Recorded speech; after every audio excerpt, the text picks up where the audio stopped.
மாங்காடு அருகே மணலாம் பாதிக்கப்பட்ட பெண்ணை பாலியல் பலாத்காரம் செய்த வழக்கில் காவலாளி ஒருவரை போரூர் அனைத்து மகளிர் போலீசார் கைது செய்துள்ளனர்.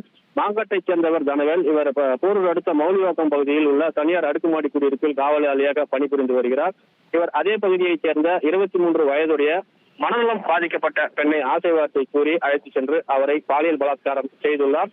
இதனை அந்த மனநலம் பாதிக்கப்பட்ட பெண் அவரது பெற்றோரிடம் தெரிவித்த நிலையில் அதிர்ச்சி அடைந்த அவரது பெற்றோர்கள் இதுகுறித்து போரூர் அனைத்து மகளிர் போலீஸ் நிலையத்தில் புகார் ஒன்றை அளித்தனர். இந்த புகாரின் பேரில் போரூர் அனைத்து மகளிர் போலீசார் வழக்கு பதிவு செய்து தனவேலை கைது செய்து விசாரணை மேற்கொண்டு விசாரணையில் மனநலம் பாதிக்கப்பட்ட பெண்ணை அழைத்து சென்று பாலியல் பலாத்காரம் செய்தது உறுதியானதை அடுத்து அவர் மீது வழக்கு பதிவு செய்து தொடர்ந்து விசாரணையானது நடைபெற்று வருகிறது. மேலும் அடுக்குமாடி குடியிருப்பில் பணிபுரிந்து வரும் காவலாளி தனவேல் மனநலம் பாதிக்கப்பட்ட பெண்ணை அழைத்து சென்று பாலியல் பலாத்காரம் செய்த சம்பவம் இந்த பகுதியில் பெரும் பரபரப்பை ஏற்படுத்தியுள்ள நிலையில் தொடர்ந்து அவரிடம் போரூர் அனைத்து மகளிர் போலீசார் விசாரணையானது மேற்கொண்டு வருகின்றனர். இந்த சம்பவத்தால் அந்த பகுதியில் பெரும் பரபரப்பு ஏற்பட்டுள்ளது.